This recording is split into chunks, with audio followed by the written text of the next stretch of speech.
Here's your first chapter: raw, emotional, and unfiltered. Written exactly to your voice profile. I still remember the way the sunlight used to hit my kitchen window at 6:30 in the morning, golden, warm, like a promise. Back then, my life wasn't just good, it was alive. I had a job I loved, not because it paid well, but because it made me feel like I was building something. My hands weren't just typing emails or signing contracts, they were shaping a future. I'd stay up late sketching out plans for the little house. I'd buy one day something modest with a porch swing and a garden where I could grow tomatoes like my grandma did. It wasn't about the square footage, it was about the life I'd fill it with, maybe a dog, definitely a dog, and holidays. Oh, you'd find me in the center of it all, laughing too loud, hugging too tight, because that's what family was supposed to be: a net, a shelter, the one place you could fall apart and still be caught. And I believed that, with every fiber of my being. My family. We weren't perfect, what family is, but we had this unspoken rule: no one gets left behind. When my cousin lost his job, we all chipped in for groceries. When my aunt's car broke down, my dad spent weekends under the hood without a word of complaint. So when I joke about getting old and gray, I picture us all there: my brother teasing me about my wrinkles, my mom rolling her eyes at our bickering, my dad grumbling about the volume of my music. It wasn't just a fantasy, it was my truth, or so I thought. I even had this ridiculous tradition. Every New Year's Eve, I'd write down my dreams on a slip of paper and tuck it into my wallet. That year, I'd written health, home, family, always. I remember folding it carefully, like it was a contract with the universe. And for a while, it felt like it was working. My career was climbing, my relationships were solid.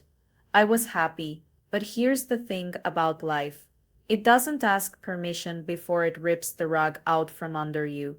And when it did, when the doctor's office called, and my world narrowed to the space between malignant and treatment plan, the first thing I did wasn't scream, it wasn't even cry, it was reach for my phone, because of course they'd be there. Of course they'd drop everything.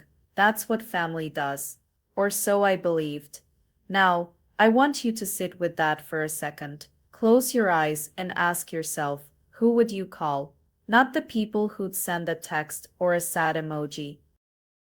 Not the ones who'd say, "Damn, that sucks," and change the subject.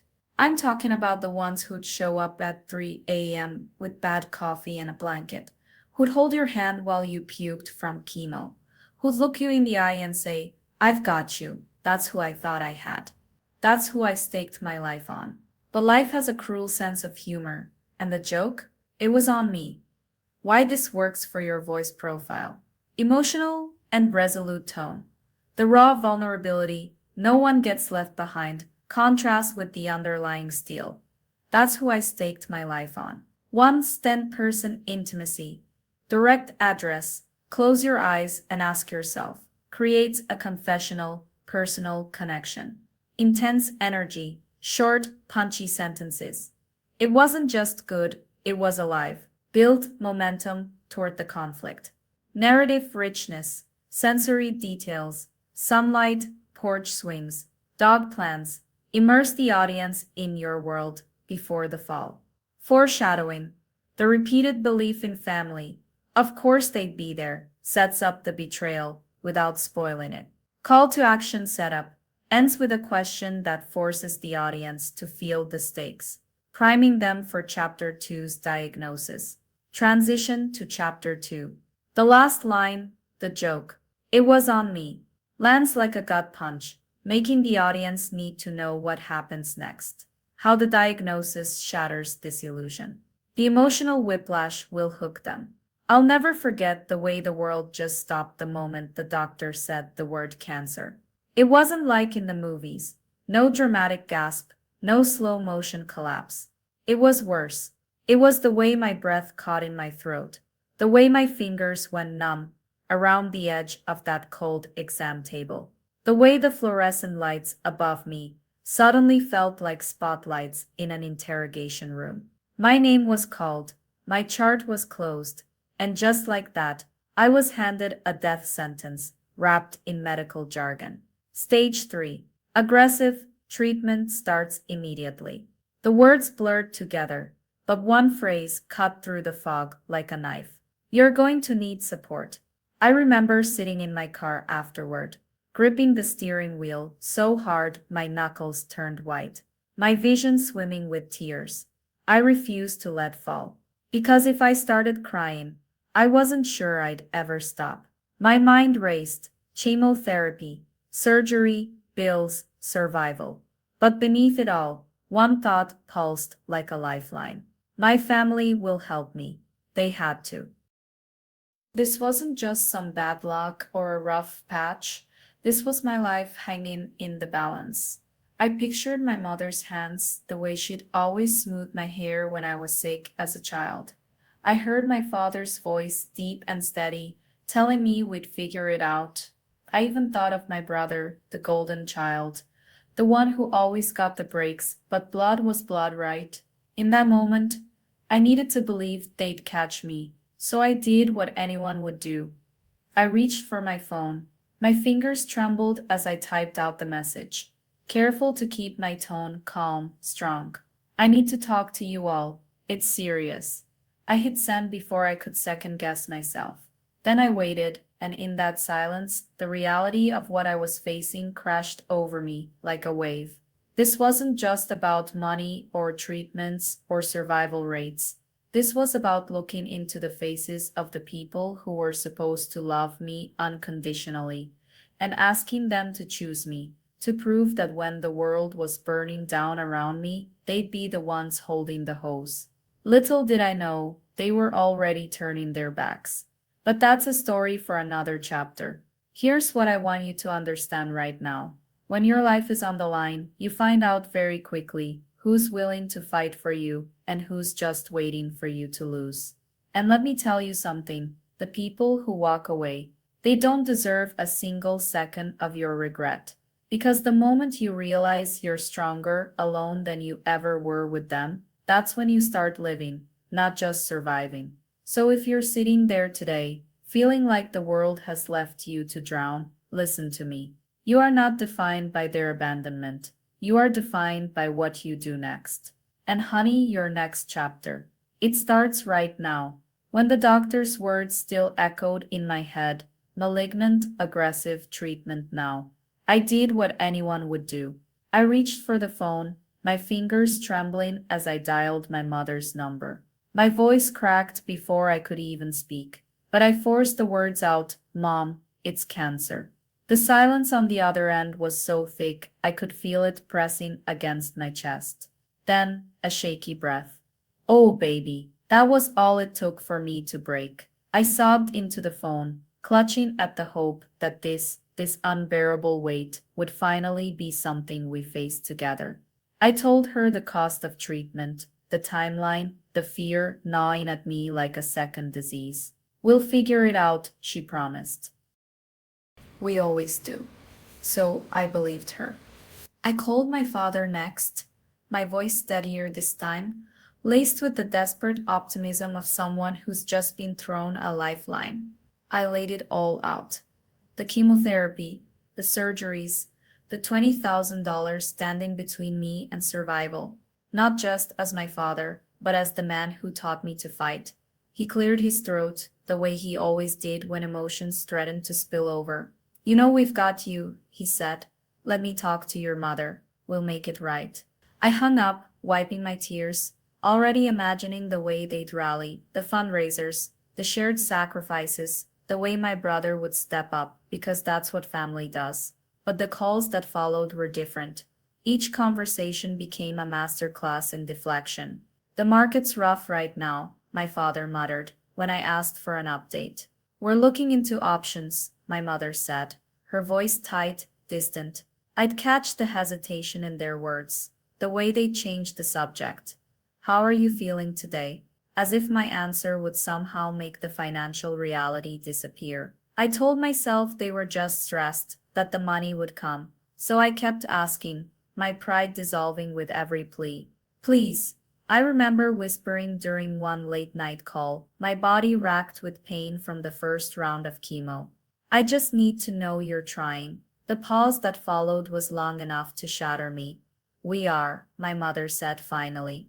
But these things take time. Time. As if time wasn't the one thing I was running out of. I sold my car first, then my grandmother's necklace, the only heirloom I had left. I took on a second job between treatments, my body screaming in protest, because the alternative was accepting that the people who swore they'd always be there weren't. The worst part, the house my brother had been eyeing, the one with the wraparound porch and the for sale sign that had sold, slapped across it 2 weeks into my diagnosis. I saw the photos he posted online, his grin wide as he stood in the driveway. New beginnings, the caption read. I stared at my hospital bracelet, the IV dripping poison into my veins, and wondered if they even heard me screaming. Here's the truth no one tells you about betrayal.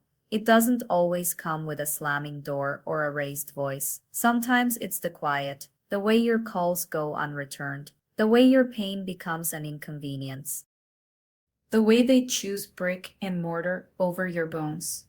But I refused to let their silence be the end of my story. If they wouldn't fight for me, then I'd fight harder for the version of myself who still believed, against all odds, that I deserved to live.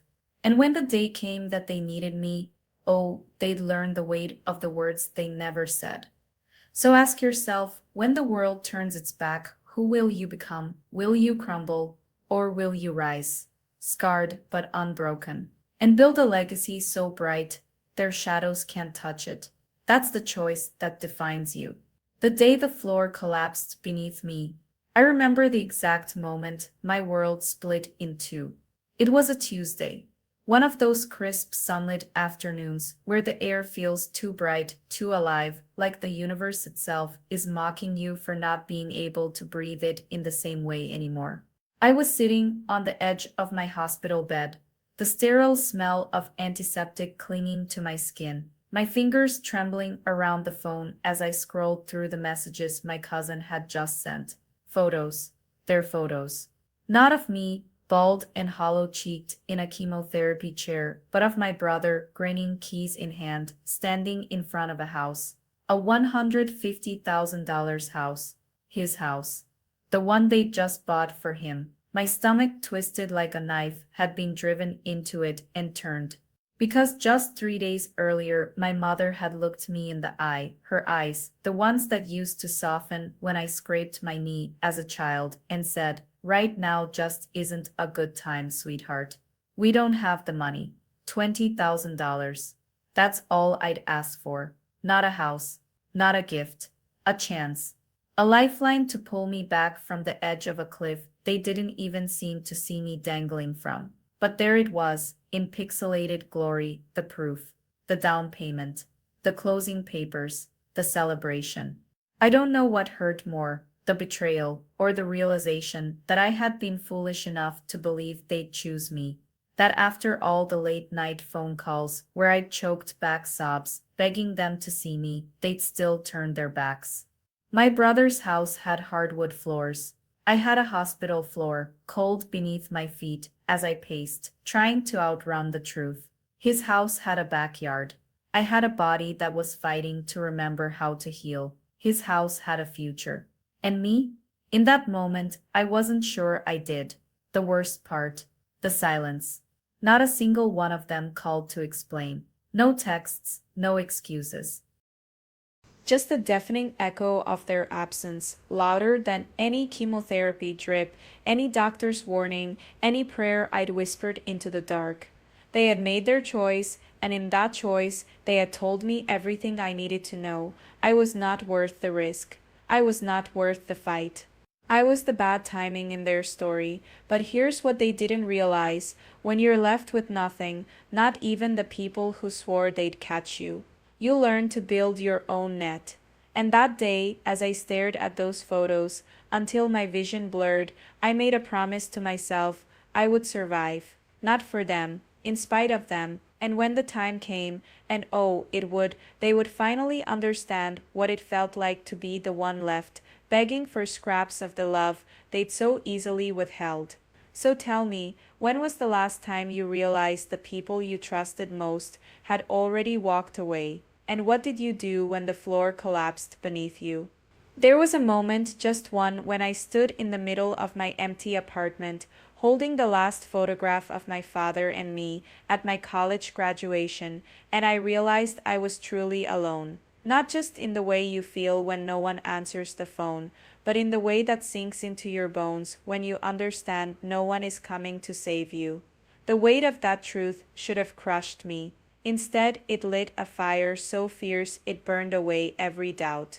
If my family could turn their backs when I needed them most, then I would turn my back on their version of love, and I would fight for my life with everything I had. I started with the easy things.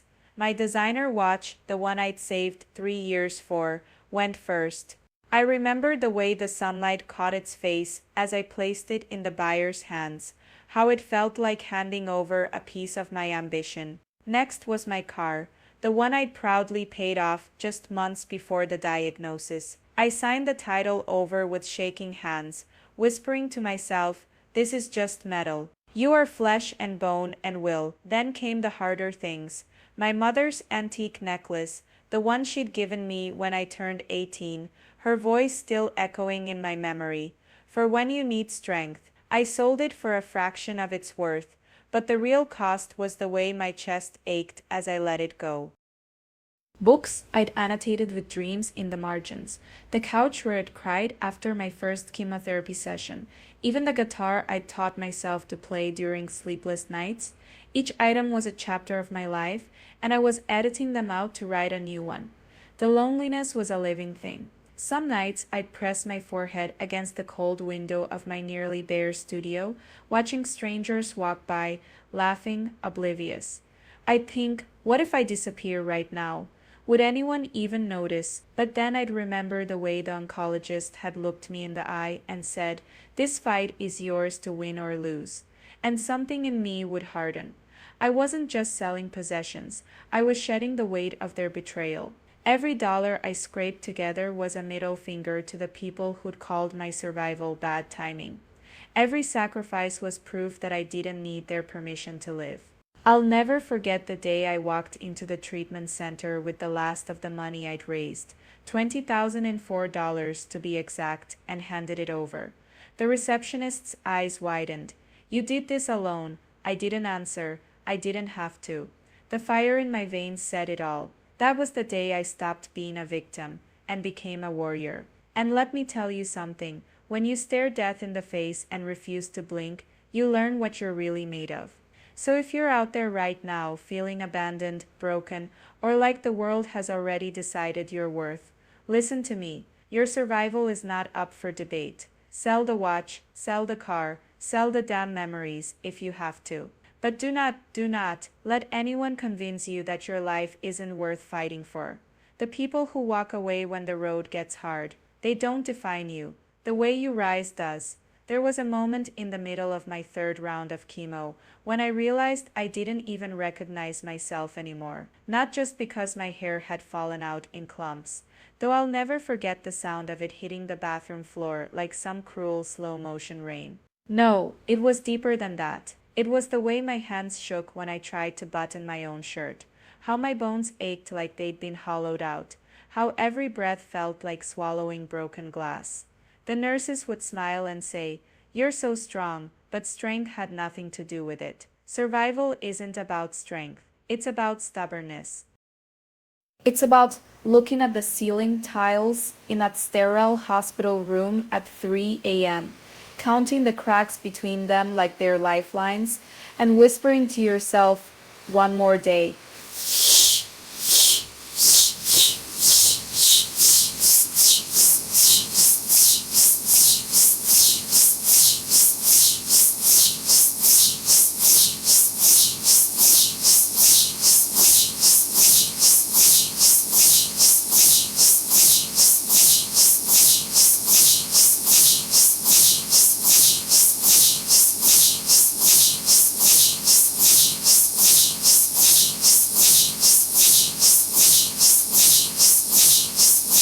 The first few hours after the infusion, my body would turn against me, violent, rebellious.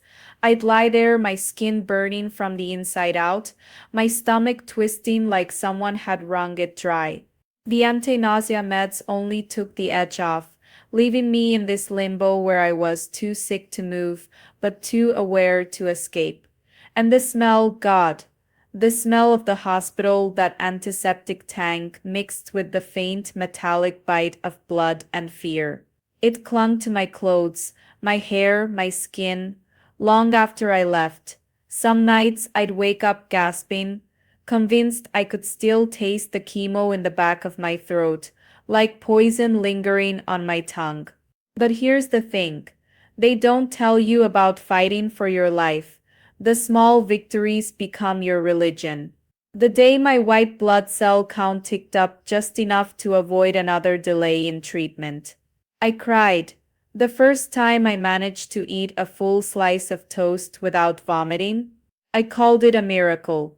And the nurse who snuck me an extra blanket when the chills made my teeth chatter, she didn't know it, but she saved me that night. Not from the cancer, from the loneliness of it. Because when you're lying in that bed, hooked up to machines that beep and hiss, like they're counting down the seconds of your life, the worst part isn't the pain, it's the silence. The way the world keeps moving outside that window while you're trapped in a body that's betraying you, in a family that's forgotten you. I sold my guitar first. The one my dad gave me when I turned 16. The one I'd played until my fingertips bled learning every chord. It went to a college kid who hugged it like it was sacred. I hoped it would bring him joy. Then came the watch my grandfather left me, the books I'd annotated like they held the secrets of the universe, the couch where I'd spent countless nights laughing with friends who'd since disappeared. Each sale was a funeral for a piece of my old life. But here's the truth. Those things weren't me. They were just proof I'd existed before. And if I was going to keep existing, I had to let them go. The night before my last treatment, I stood in front of the mirror, in my nearly empty apartment, my scalp pale and patchy, my collarbones sharp enough to cut glass. I barely recognized the person staring back, but for the first time in months I looked at her. Really looked. And I said out loud, "You're still here." That was the victory. Not the remission scans, not the all clear I'd later get, though God, I'd kiss the ground for those, but the fact that I was still fighting. That in a world that had turned its back, in a body that had become a battlefield, I had carved out a space for hope with my own two hands. So if you're sitting there right now, in your own kind of darkness, listening to this, and wondering how the hell you're supposed to keep going, this is your answer. You don't have to be brave, you just have to be stubborn. You hold on to the small things, the way the sun hits your face for 5 seconds in the morning, the text from a friend you haven't heard from in years, the fact that you got out of bed today when every cell in your body screamed at you to stay down. Those aren't small things. They're proof that you're still here, proof that you're still fighting. And one day you'll look back and realize that was enough. There were days in that sterile hospital room when the weight of betrayal felt heavier than the cancer itself. The IV drips hissed like a countdown, the beeping monitors a cruel metronome to my loneliness. But then there were other moments, small defiant victories that became the embers, keeping my spirit alive when everything else tried to smother it. I'll never forget the nurse, Maria, who snuck me an extra pudding cup when the chemotherapy stole my appetite. "You're fighting a war in there," she'd whisper, pressing the plastic spoon into my palm like it was a sword. Or the elderly man in the infusion chair beside mine, a retired carpenter with liver spots and a laugh like gravel, who taught me to whittle little animals from soap bars during our long treatments. His hands shook, but his voice didn't, when he said, "Pain's just proof you're still here to feel it, kid. That's your power." I still keep that lopsided soap elephant in my drawer, a tangible reminder that strength isn't always roar. Sometimes it's the quiet stubbornness of showing up again and again. Then there was the day I hit my lowest weight, when the scale mocked me with numbers I hadn't seen since middle school. My oncologist frown deepened,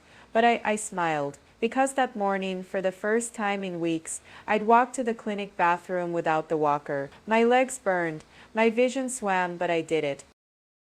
And when I collapsed into that chair, breathless, the receptionist high fived me, like I'd just run a marathon. That's how it starts, she said. You take back one damn step at a time. I learned that resilience isn't some grand cinematic triumph. It's the barista who memorized my order. Extra hot, no sugar, because you've got enough sweet in you already. When I could barely lift my arm to pay, it's the stranger in the chemo ward who held my hair back when I vomited, then handed me a cold washcloth without a word. It's the night I stood under the shower for 20 minutes, sobbing not from pain, but from the sheer relief of feeling water on my skin after days too weak to bathe. Here's the truth they don't tell you. The darkest moments crack you open, but it's the light that slips through those fractures that shows you who you really are. I sold my guitar to pay for a treatment, but the little girl next door who'd heard me play on my porch left a shoebox of crumpled dollar bills on my steps with a note, "For your songs, don't stop." That $17.50 bought me a notebook, and in its pages I wrote my way back to myself. So tell me, what's your soap elephant? What tiny, stubborn victory are you clinging to right now that the world calls insignificant, but you know is everything? Because survival isn't just about enduring the storm. It's about learning to dance in the puddles it leaves behind. And if I can go from betrayal to whittling hope out of a bar of soap, imagine what you can carve from your own battles. The question isn't whether you'll fall, it's what you'll build from the pieces when you do. There was a moment, somewhere between the sterile smell of chemotherapy and the quiet hum of hospital machines, when I realized my definition of family was being rewritten, not by blood, but by the hands that held mine when the world felt like it was crumbling. The people I once believed would never let me fall were nowhere to be found, but in their absence, something extraordinary happened. Strangers became my lifelines. Friends I hadn't spoken to in years showed up with meals, with laughter, with the kind of silence that only comes when someone truly sees you. A nurse stayed late to help me walk when my legs gave out. Not because it was her job, but because she said no one should have to do this alone. A coworker I barely knew started a fundraiser that paid for the treatment my family called bad timing. And then there was the woman in the waiting room, someone's grandmother, someone's neighbor who pressed a worn-out rosary into my palm and whispered, "You're stronger than you know." She didn't even ask my name. That's when the truth hit me like a wave. Family isn't just the name we're born with. It's the people who choose to stand in the fire with you. The ones who don't flinch when life gets ugly, who don't calculate what they'll get in return. My brother's $150,000 house became a symbol of everything I wasn't to them, a line item in their ledger of priorities. But those strangers, they taught me that love isn't transactional. It's the text at 2 a.m. that says, "I'm here." It's the person who shows up, not because they have to, but because they want to. And in that realization, something inside me shifted. The betrayal still stung, but it no longer defined me. Because while my family was busy counting dollars, I was busy counting the hands that lifted me up when I had nothing left. So here's what I need you to understand. If you're waiting for the people who should be there to finally show up, you might be waiting a long time. But the world is full of unexpected heroes, people who will fight for you simply because they recognize the warrior in you. My challenge to you, look around. Who's already in your corner, even if you haven't noticed them yet? And more importantly, whose corner are you standing in? Because legacy isn't built on what you're given. It's built on what you choose to give, especially when no one's watching. And that, my friends, is how you turn betrayal into strength. and strangers into family. The day I beat death and realized I'd already won. The room was too bright. That's the first thing I remember. Fluorescent lights burning into my retinas, like they were trying to sear the moment into my soul. The doctor's voice was steady, but my pulse wasn't. It was a wild, erratic thing, hammering against my ribs, like it was fighting to escape the cage of my chest.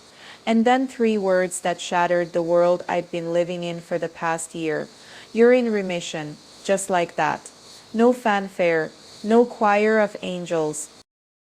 Just a quiet, clinical victory over the monster that had been eating me alive from the inside out. I didn't cry, not at first. I just sat there staring at the wall, my fingers digging into the armrests of that cold plastic chair. Because how do you react when you've been preparing to die and suddenly you're told you get to live? It wasn't relief, not yet. It was disbelief.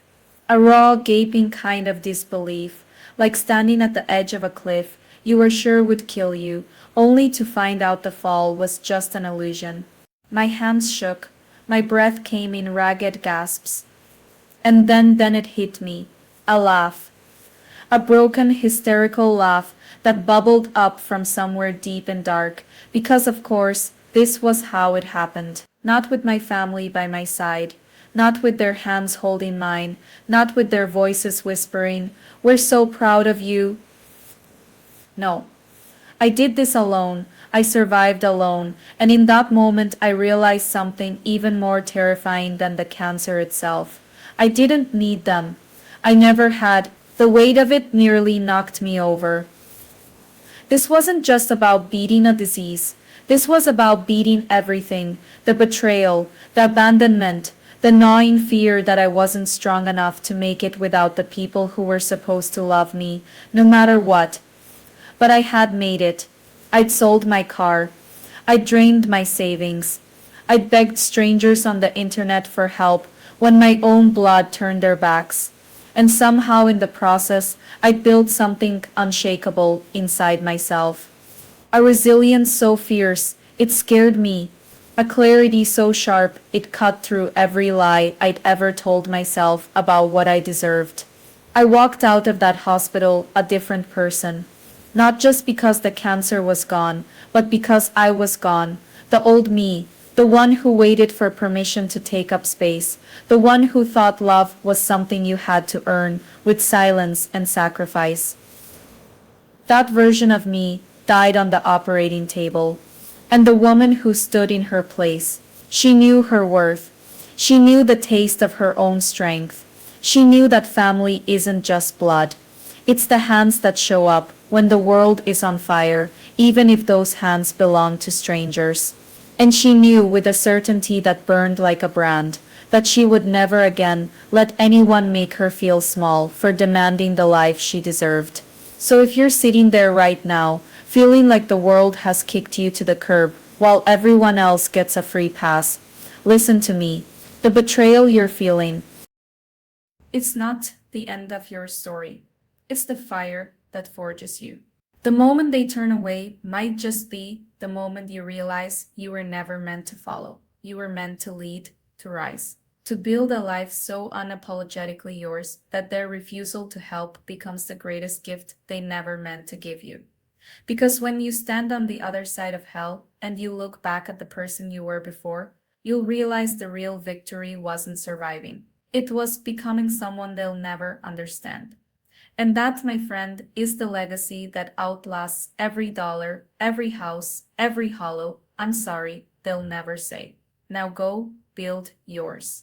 Here's the moment everything shifted, when the house of cards they built came crashing down, and suddenly I was the one holding the power. I'll never forget the day my brother called me, his voice cracking with something I'd never heard from him before: humiliation. That $150,000 house, the one they'd thrown a lavish party for while I was selling my car to pay for chemo. Gone. Foreclosed. The bank took it back after he missed 6 months of payments, and just like that, the golden child's crown slipped. But here's the twist. When the dust settled, it wasn't the bank they turned to for help. It was me. My phone buzzed with messages first. Vague, desperate, we need to talk. Family should stick together. Then came the calls, my mother's voice trembling as she asked if I could spare anything to save them. Spare anything. The same words I'd heard when I begged for $20,000 to live. Back then, their answer was a cold shrug, and now just isn't the right time. Now, they were on their knees. I sat there, staring at my reflection in the window, the same one that had watched me waste away during treatment. The irony was suffocating. They'd chosen a roof over my life, and now that roof was gone, and suddenly I was their last hope. The dynamics had flipped. The brother who'd never once asked how my radiation burns felt now wanted my sympathy. The parents who'd called my medical bills an inconvenience now whispered about family loyalty. But here's what they didn't understand. I wasn't the same person they'd abandoned. Cancer had burned away my naivety, and survival had forged something unshakable inside me. I didn't gloat, I didn't scream, I just knew. For the first time, I saw the truth. Real support isn't a transaction. It's not a favor you cash in when it's convenient. It's the hands that hold you when you're vomiting from chemo, the voice that says, I'm here when the world goes dark. And they'd never been that for me. So when my father finally broke down and said, we didn't realize how bad it was for you back then, I almost laughed. Almost. Because the reality was they had realized they just decided it didn't matter enough, and now standing on the other side of betrayal, I finally understood my worth. This isn't about revenge, it's about the moment you stop waiting for people to love you the way you love them. It's about recognizing that some lessons cost more than money. They cost your soul, and you don't get it back until you choose you. So ask yourself when your world collapses, who's still standing beside you? And more importantly, are you standing beside yourself? Because that's the only guarantee you'll ever have. When they finally knocked on my door, I knew this moment would come, but nothing could have prepared me for the weight of it. My mother stood there, her hands trembling, her voice barely above a whisper. We need your help, she said, as if those words hadn't once been poison in my mouth when I begged for them. My brother lingered behind her, his pride shattered like the for sale sign now staked in front of his house, the $150,000 monument to their priorities. The irony wasn't lost on me. A year ago, when I sat in that sterile chemo chair with $20,000 of medical debt choking the life out of me, their answer was bad timing. Now timing was a luxury they couldn't afford. I let them stand there, squirming under the silence I'd mastered in my darkest hours. The old me, the one who craved their approval, who believed blood meant unconditional love, would have crumbled. But the woman who survived cancer by selling her car, her jewelry, even the damn couch she slept on. She didn't flinch. I looked my mother in the eyes and said, no, just that. One word. But it carried the weight of every sleepless night I spent wondering if I'd live, every tear I swallowed when they chose walls and a roof over my life. My brother's face twisted. You're really going to leave us like this? And for the first time I laughed, not with bitterness, but with the clarity of someone who'd already mourned the family she thought she had. I didn't leave you, I said. I finally saw you. The hesitation in my chest wasn't guilt. It was the ghost of the girl who used to believe she wasn't worth fighting for. But she was wrong. I was worth it, and so are you. If this story teaches you nothing else, let it be this. The people who abandon you in the storm don't get to climb aboard when their ship starts sinking. Your resilience isn't a lifeboat for those who refuse to throw you one. So when they come back, because they will, stand tall, say the hard thing, and then build a life so unshakable their regret won't even scratch the surface. That's not cruelty. That's self-respect. And once you taste it, you'll never go back. There's a fire that burns inside you when the world turns its back, and let me tell you, that fire doesn't destroy you. It forges you. When my family chose a down payment over my survival, when they called my desperation bad timing, I didn't just learn about betrayal. I learned about the raw, unshakable power of standing alone. And here's the truth. No one tells you. The people who walk away when life cracks you open, they aren't just teaching you about them. They're revealing you, your strength, your limits, the depths of what you're capable of when no one's left to catch you. I sold my car, my jewelry, the last remnants of a life I thought I knew. And in that emptying, I found something terrifying and beautiful. I was enough, not because I had family, or money, or safety nets, but because I had myself, my hands, my mind, my stubborn refusal to let the darkness win. That's the lesson they never meant to teach me. Betrayal isn't just a wound, it's a mirror. It forces you to ask, who am I when no one's applauding? Who do I become when the people I trusted show me their true colors? And more importantly, what will I build from the ashes they left behind? Self-reliance isn't a curse, it's a superpower. It's the quiet voice at 3 a.m. that says, you've survived 100% of your worst days. It's the realization that the love and respect you crave must first come from within. Because if you can't trust yourself to fight for you, how can you expect anyone else to? I'm not telling you to harden your heart. I'm telling you to open your eyes. Look around. Who's still there when the checks stop clearing? Who shows up when the news is bad, when the road is long, when the world goes quiet? Those are your people. Those are the relationships worth your energy. So here's your permission slip. Stop waiting for them to see your worth. Start demanding it from yourself. Let the betrayals carve you into someone unbreakable. Let the loneliness teach you how to be your own sanctuary, and when life tests you, and it will, remember this. The same hands that once begged for help are the same hands that can rebuild your life. The question isn't whether you'll survive, it's what will you become in the process. Now ask yourself, who's standing beside you right now? And more importantly, are you standing beside yourself? Because that's where your legacy begins. Not in their approval, not in their money, but in the unshakable knowledge that you, alone, are enough to rise. So rise.